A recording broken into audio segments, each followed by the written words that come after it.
Halo semuanya, selamat bertemu lagi dengan saya, Ibu Astin.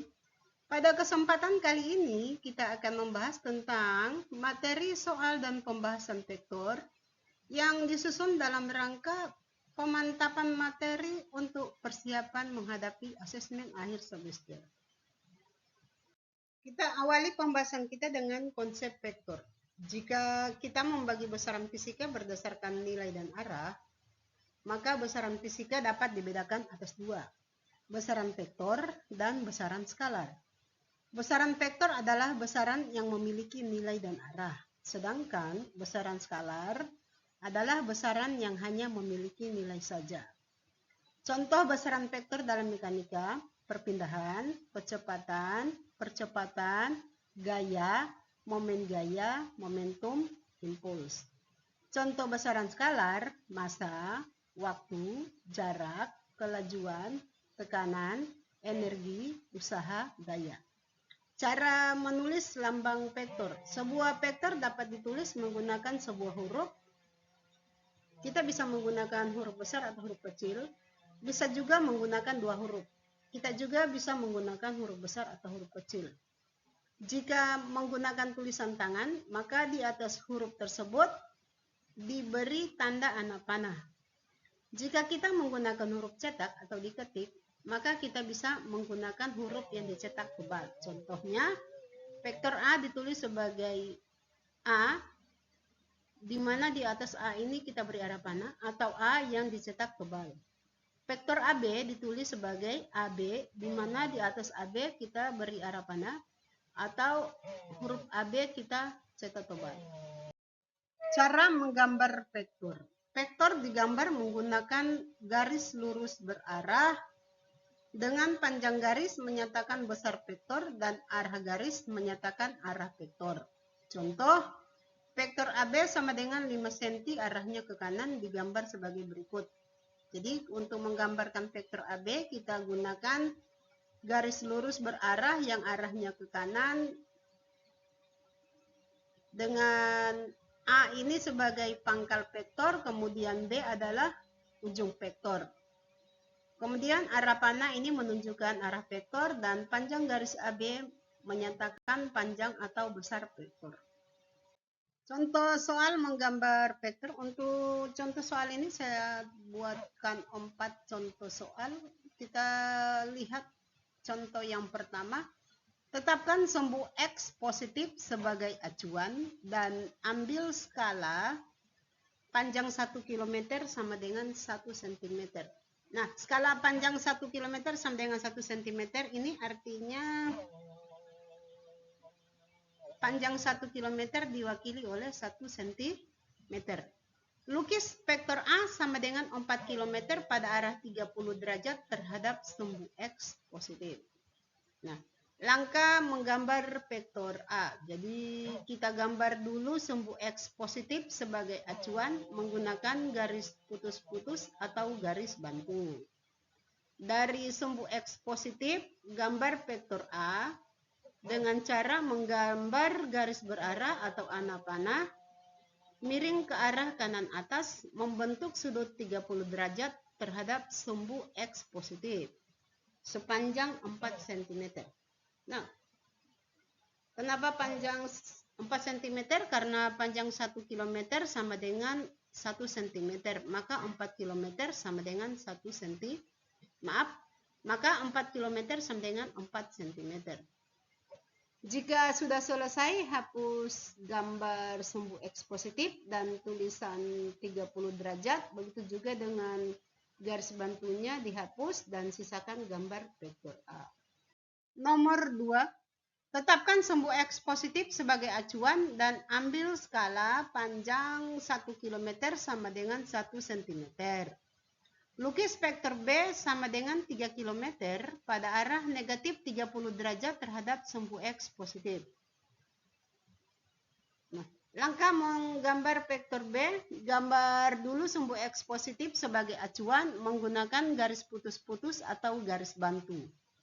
Dari sumbu X positif, gambar vektor B dengan cara Menggambar garis berarah atau anak panah miring ke arah kanan bawah membentuk sudut 30 derajat terhadap sumbu X positif sepanjang 3 cm.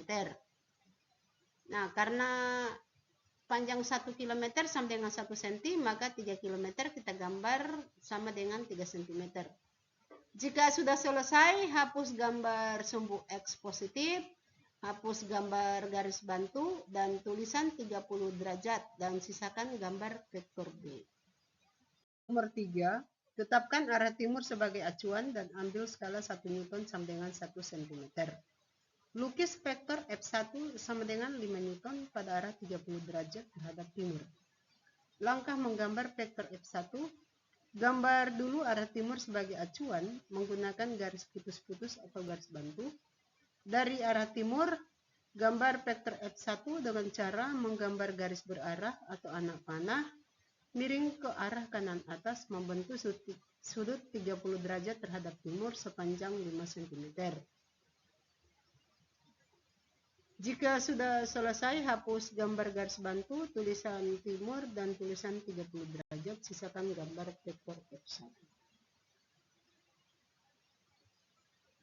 Nomor 4, tetapkan arah timur sebagai acuan dan ambil skala 1 Newton sama dengan 1 cm. Lukis vektor F2 sama dengan 4 Newton pada arah negatif 30 derajat terhadap timur. Langkah menggambar vektor F2, gambar dulu arah timur sebagai acuan menggunakan garis putus-putus atau garis bantu. Dari timur, gambar vektor F2 dengan cara menggambar garis berarah atau anak panah miring ke arah kanan bawah membentuk sudut 30 derajat terhadap timur sepanjang 4 cm. Nah, kenapa 4 cm? Karena di sini 1 Newton sama dengan 1 cm. Jadi 4 Newton sama dengan 4 cm. Jika sudah selesai, hapus gambar garis bantu, tulisan timur, dan tulisan 30 derajat. Sisakan gambar vektor F2. Ya. Jadi kita bisa lihat gambar vektor F2-nya yang ini. Sekarang kita lihat operasi vektor. Di sini saya buatkan atau saya tuliskan dulu peta konsep operasi vektor. Jadi operasi vektor ini dibagi atas dua. Yang pertama penjumlahan dan pengurangan, kemudian yang kedua adalah perkalian. Untuk penjumlahan dan pengurangan dibagi dua, secara grafis atau menggambar atau melukis, kemudian analitis atau menghitung. Untuk secara grafis dibagi dua lagi, metode jajaran genjang dan metode poligon atau segi banyak. Sedangkan untuk analitis menggunakan rumus kosinus dan metode komponen. Kemudian untuk perkalian vektor itu dibagi dua. Yang pertama adalah cross product atau perkalian silang atau perkalian vektor. Kemudian yang kedua dot product atau perkalian titik atau perkalian skalar. Nah, untuk materi yang kita bahas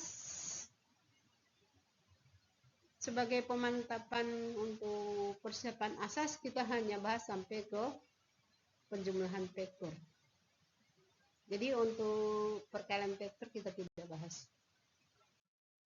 Nah, kita lihat sekarang penjumlahan vektor metode grafis. Penjumlahan vektor metode jajaran genjang.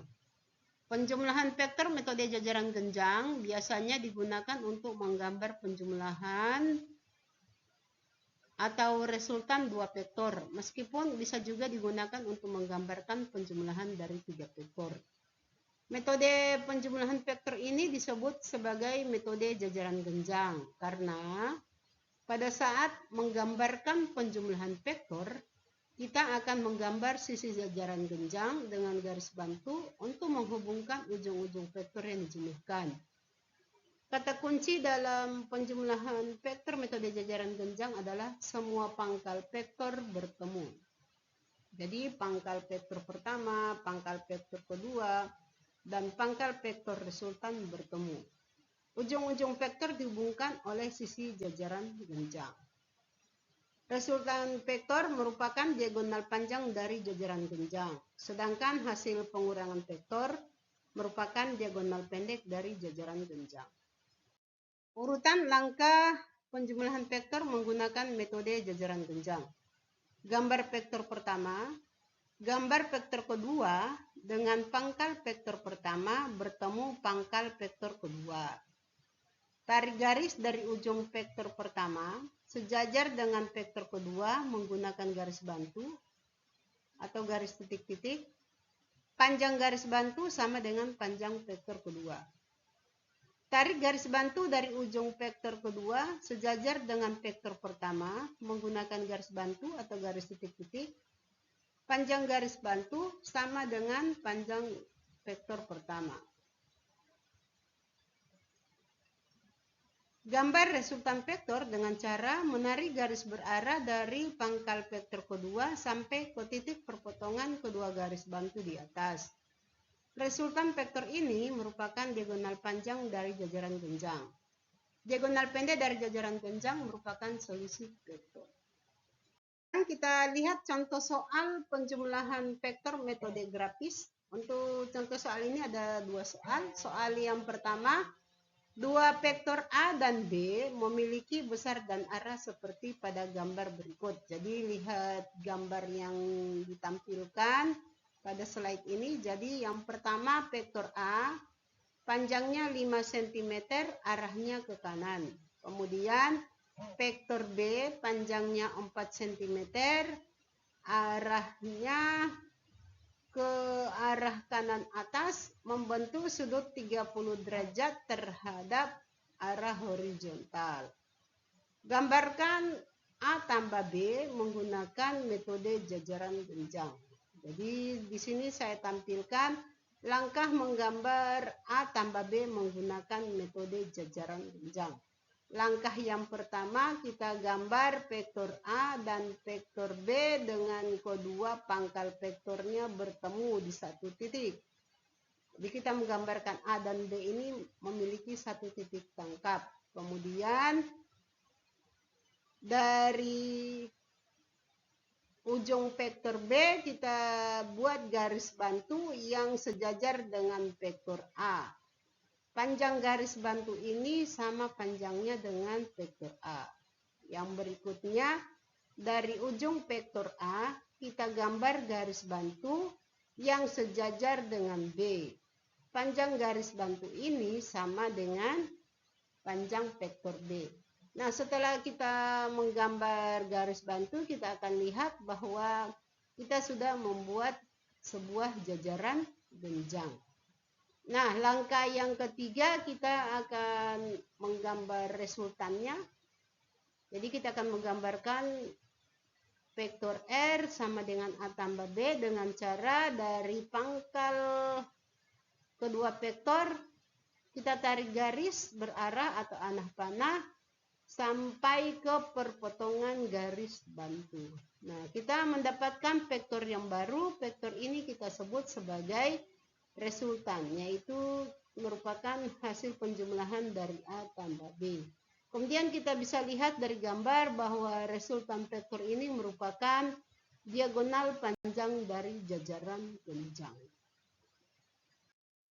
Contoh soal yang kedua, dua vektor A dan B memiliki besar dan arah seperti pada gambar berikut. A sama dengan 5 cm, arahnya ke kanan.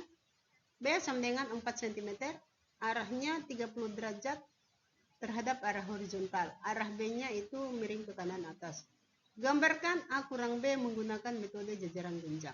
Nah, di sini sudah saya sajikan bagaimana langkah menggambar A kurang B menggunakan metode jajaran genjang. Jadi pada langkah pertama kita gambar vektor A, kemudian kita gambar vektor negatif B. Nah, vektor negatif B ini adalah berlawanan arah dengan vektor B. Jadi kalau vektor B-nya ke kanan atas membentuk sudut 30 derajat terhadap arah horizontal, maka untuk vektor negatif B itu adalah arahnya ke kiri bawah membentuk sudut 30 derajat terhadap arah horizontal. Tetapi kalau yang B-nya itu arah horizontalnya itu kita lihat pada arah kanan, maka untuk B-nya itu membentuk sudut 30 derajat, horizontalnya kita lihat pada ke arah kiri. Kalau arah kanan yang kita ambil X positif, berarti yang untuk B-nya itu pada arah X negatif.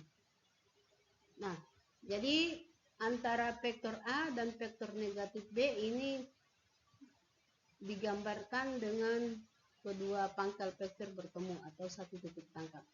Kemudian dari ujung vektor A kita menarik garis bantu yang sejajar dengan vektor negatif B dengan besar garis bantu atau panjang garis bantu ini sama dengan panjang vektor negatif B. Kemudian dari ujung vektor negatif B ditarik juga garis bantu yang sejajar dengan vektor A dan besarnya sama panjang dengan panjang vektor A. Nah, jadi setelah kita menggambar garis bantu, kita akan lihat bahwa telah terbentuk adalah sebuah jajaran jenjang. Nah, kemudian pada langkah ketiga, tarik garis dari pangkal kedua vektor ke arah perpotongan antara garis bantu yang sudah dibuat tadi. Nah, ini akan terbentuk vektor yang baru. Nah, vektor yang baru ini adalah R sama dengan A kurang B atau resultan vektor yaitu A kurang B. Jadi kita bisa lihat bahwa vektor yang baru atau hasil pengurangan dari A kurang B ini merupakan diagonal pendek dari jajaran jenjang. Penjumlahan vektor metode poligon atau segi banyak. Penjumlahan vektor metode poligon atau segi banyak biasanya digunakan untuk menggambar penjumlahan atau resultan lebih dari dua vektor. Metode penjumlahan vektor ini disebut sebagai metode poligon atau segi banyak karena pada saat menggambarkan penjumlahan vektor kita akan menghasilkan gambar segi banyak atau poligon.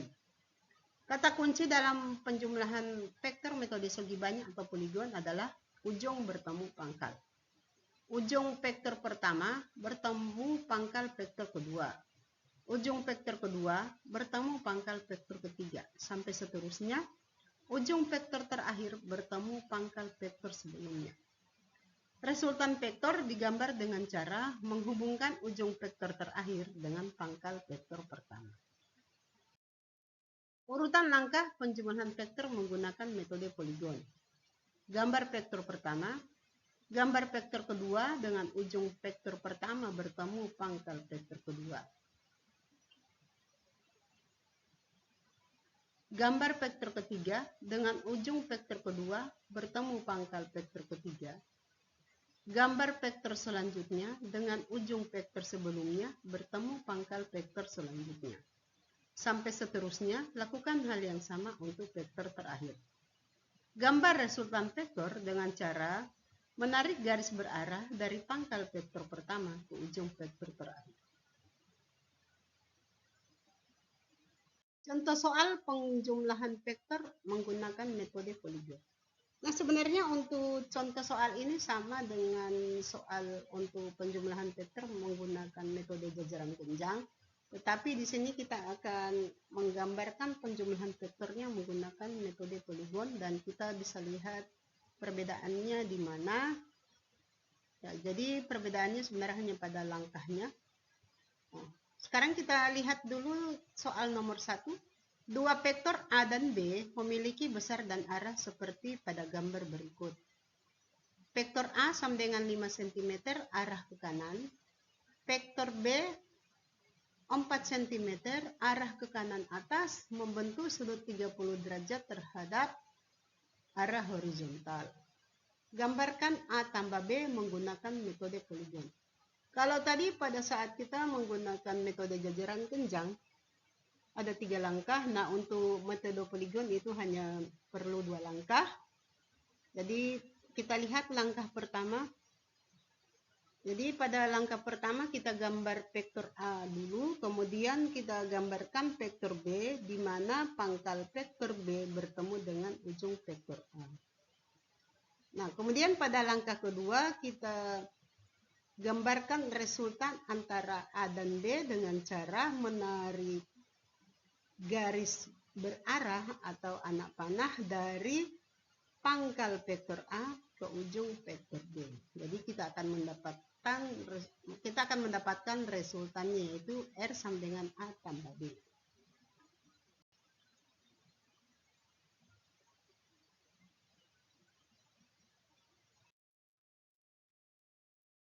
Sekarang soal yang kedua. Dua vektor A dan B memiliki besar dan arah seperti pada gambar berikut. A sama dengan 5 cm, arahnya ke kanan. Vektor B 4 cm, arahnya ke kanan atas membentuk sudut 30 derajat terhadap horizontal. Gambarkan A kurang B menggunakan metode poligon. Nah, jadi langkah yang pertama kita gambar vektor A dulu, kemudian kita menggambarkan vektor negatif B. Jadi kalau vektor B-nya adalah ke kanan atas, membentuk sudut 30 derajat terhadap arah horizontal, maka vektor negatif B-nya adalah arah kebalikan dari B. Jadi arahnya adalah ke kiri bawah. Membentuk sudut 30 derajat terhadap arah horizontal, tetapi dengan patokannya adalah arah kiri. Kalau tadi patokan arahnya adalah arah kanan pada arah horizontal 30 derajat ke kanan atas, maka untuk vektor negatif B patokannya adalah arah kiri membentuk sudut 30 derajat terhadap kiri, kemudian arah B, negatif B-nya itu ke kiri bawah. Nah, setelah kita menggambarkan vektor A dan vektor negatif B, jadi di mana vektor A ke arah kanan, kemudian vektor negatif B-nya itu digambar dari ujung vektor A. Kita sekarang pada langkah kedua, yaitu kita akan menggambarkan selisih vektornya dengan cara menarik garis lurus berarah atau anak panah dari pangkal vektor A ke ujung vektor negatif B. Jadi kita mendapatkan gambar dari R sama dengan A kurang B.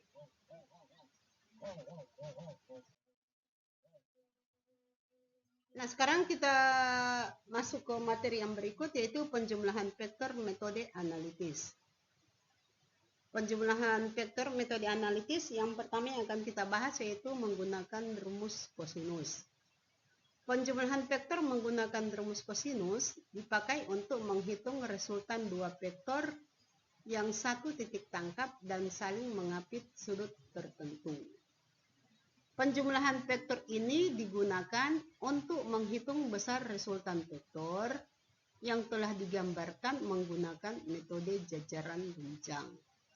Jadi kalau secara grafis kita menggambarkan penjumlahan vektornya menggunakan metode jajaran genjang. Nah, untuk menghitung besar resultannya kita menggunakan rumus kosinus.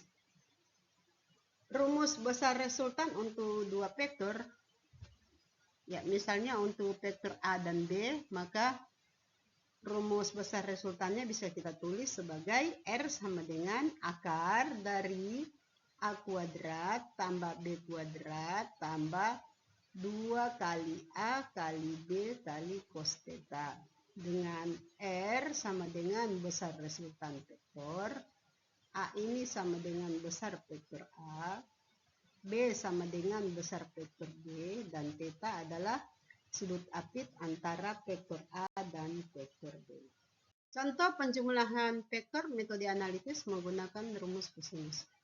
Dua vektor gaya A sama dengan 3 Newton dan B sama dengan 4 Newton. Titik pangkalnya berimpit. Tentukan besar resultan kedua vektor jika sudut apitnya 60 derajat. Nah, jadi untuk jawabannya kita tuliskan dulu rumusnya. R sama dengan akar kuadrat dari A kuadrat tambah B kuadrat tambah 2 kali A kali B kali cos theta. Nah, untuk suku 2 kali A kali B kali cos theta ini saya masukkan ke dalam kurung karena ini merupakan satu bagian. Jadi ini untuk mencegah agar siswa ini tidak sampai salah, karena kadang-kadang ini bisa menimbulkan penafsiran yang salah. Nah, jadi sekarang kita akan selesaikan persamaannya. R sama dengan akar 3 kuadrat tambah 4 kuadrat tambah 2 kali 3 kali 4 kali cos 60 derajat. Sama dengan akar 9 tambah 16 tambah 2 kali 3 kali 4 kali setengah. Sama dengan akar 9 tambah 16 tambah 12 sama dengan akar 37 sama dengan 6,08 meter. Nah, jadi saya pertegas kembali, jadi 2 dikali A kali B kali cos theta itu dikalikan tersendiri ya. Karena kadang-kadang biasanya siswa itu langsung mendapatkan kalau misalnya tidak dibuat seperti ini model pembahasannya, kadang-kadang langsung dikalikan tuh. Jadi 3 kuadrat tambah 4 kuadrat tambah 2 kali 3 kali 4 kali cos 60. Jadi biasanya kadang-kadang penyelesaian yang salah itu jadi 9 tambah 16 tambah, jadi 9 tambah 16 dijumlahkan ya. Jadi 25, kemudian ditambahkan 2. Nah, 9 tambah 16 25 tambah 2 berarti dapat 27. Baru dikali 3. Baru dikali 4, baru dikali setengah, sehingga hasilnya itu tidak akan sama dengan akar 37, mendapatkan hasil yang salah. Jadi daripada mendapatkan hasil yang salah, maka sebaiknya kita masukkan dalam kurung saja untuk 2 kali A kali B kali cos theta. Oke? Sekarang kita lihat yang berikutnya. Penjumlahan vektor metode analitis menggunakan metode komponen. Penjumlahan vektor menggunakan metode komponen dipakai untuk menghitung resultan dua vektor atau lebih. Penjumlahan vektor ini digunakan untuk menghitung besar resultan vektor yang telah digambarkan menggunakan metode segi banyak atau poligon. Urutan langkah menjumlahkan vektor menggunakan metode komponen. Contoh, menjumlah dua vektor A dan B. Langkah yang pertama, gambar bidang XY atau bidang kartesius. Langkah yang kedua, gambar masing-masing vektor pada bidang kartesius dengan pangkal masing-masing vektor pada titik asal sumbu koordinat, yaitu pada titik 0,0. Yang ketiga, tentukan komponen masing-masing pada sumbu X dan pada sumbu Y. Contoh, vektor A membentuk sudut alfa terhadap sumbu X, maka komponen A pada sumbu X, AX sama dengan A cos alfa.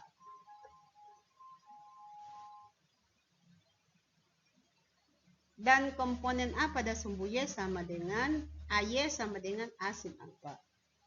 Vektor B membentuk sudut beta terhadap sumbu Y, maka komponen B pada sumbu X, BX sama dengan B sin beta, dan komponen B pada sumbu Y sama dengan B cos beta. Tentukan resultan masing-masing vektor pada sumbu X dan sumbu Y. Resultan vektor pada sumbu X adalah Rx, dengan Rx sama dengan AX tambah BX. Resultan vektor pada sumbu Y adalah Ry, dengan Ry sama dengan AY tambah BY. Yang kelima, hitung besar resultan vektor dengan rumus R sama dengan akar dari Rx kuadrat tambah Ry kuadrat. Hitung arah resultan dengan rumus tangen theta sama dengan Ry per Rx. Contoh soal penjumlahan vektor metode analitis menggunakan metode komponen. Rute perjalanan kaki Oka dari rumah menuju ke suatu tempat adalah sebagai berikut. 1. 100 langkah ke timur. 2. Berbelok 60 derajat ke utara diukur dari timur dan berjalan sejauh 120 langkah. 3. Berbelok 120 derajat ke utara diukur dari timur dan berjalan sejauh 100 langkah. Yang keempat, berbelok 60 derajat ke selatan diukur dari barat dan berjalan sejauh 60 langkah. Tentukan besar dan arah perpindahan Oka. Nah, jadi untuk menjawab soal ini sudah saya letakkan di sini arah mata angin. Ada 4 arah, yaitu utara itu ke arah atas, timur ke arah kanan, selatan itu ke bawah, dan barat ke arah kiri. Kemudian sudah saya buatkan gambar sketsa kondisi soal yang berisi lintasan dari perjalanan Oka.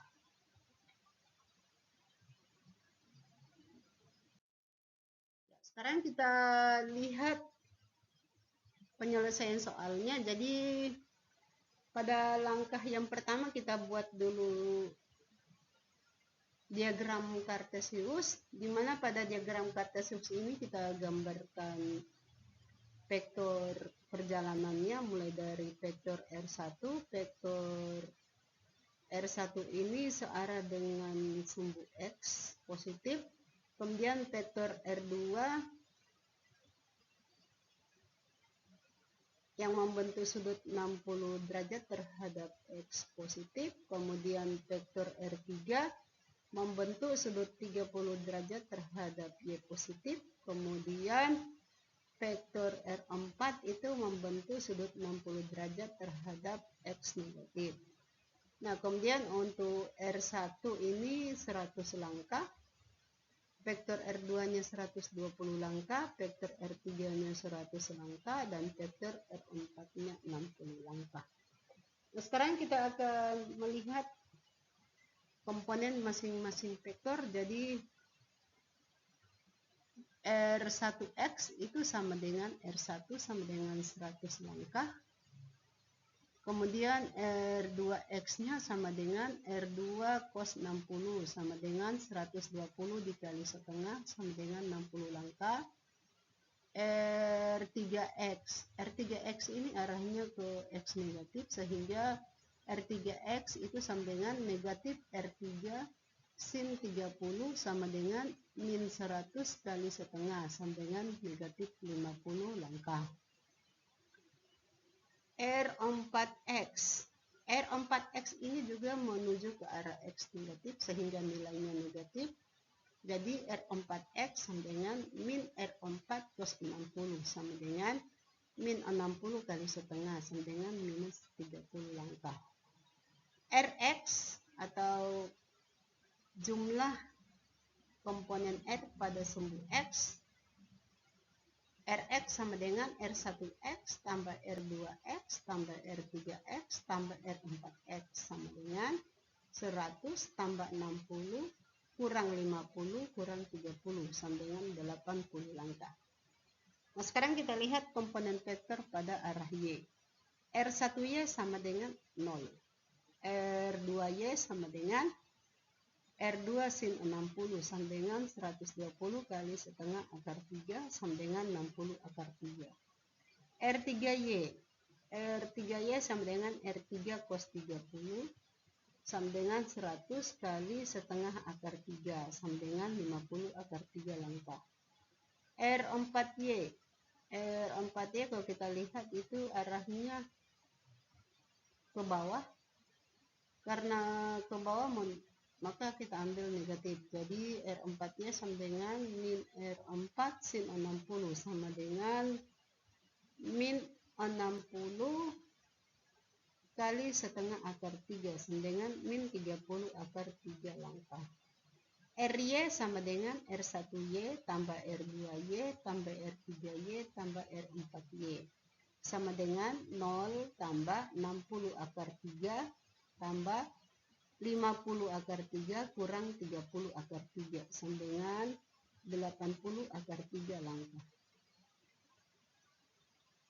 R sama dengan akar dari Rx kuadrat tambah Ry kuadrat sama dengan akar 80 kuadrat tambah 80 akar 3 kuadrat sama dengan 80 kuadrat tambah 80 kuadrat dikali dengan 3 sama dengan akar 40 kali 80 kuadrat sama dengan 2 kali 80 sama dengan 160 langkah. Jadi besar perpindahan Oka sama dengan 160 langkah. Arah perpindahan tangen theta sama dengan Ry per Rx sama dengan 80 akar 3 dibagi 80 sama dengan akar 3. Theta sama dengan inverse tangen akar 3 sama dengan 60 derajat. Jadi arah perpindahan OK sama dengan 60 derajat dari timur ke utara. Ya, saya kira cukup sekian dulu pembahasan kita tentang materi persiapan ASES pada materi vektor. Sampai bertemu kembali pada kesempatan berikutnya. Terima kasih sudah menonton.